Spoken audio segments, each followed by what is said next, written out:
पापा जी रोवेले जरा जरा हो जब करस आसनन। चाचा जी रोवेले जरा जरा हो जब करस आसनन। कहाँ गईली कवन बेटी हो आगन कई दियली सुन। कहाँ गईली कवन बेटी हो आगन कई दियली सुन। चाची जी रोवेली जरा जरा हो जब खानावा बन।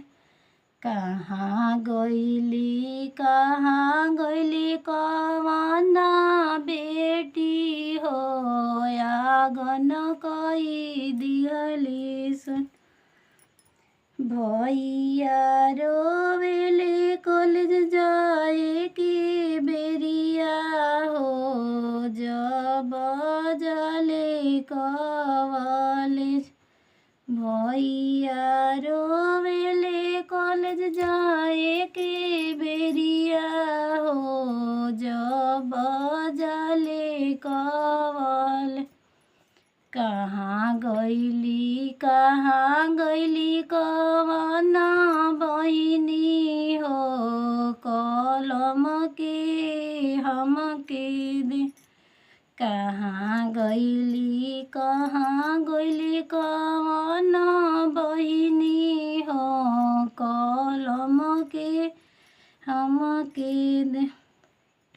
भाभी जी हंसेली रसोईया घरवा हो हमारा सब कुछ सोहाय।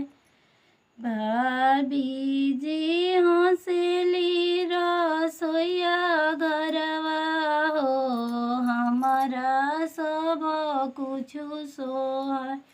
घरवा के बैरन निकल गईली हो घरवा होई गईले सन। घरवा के बैरन निकल गईली हो घरवा होई गईले सन।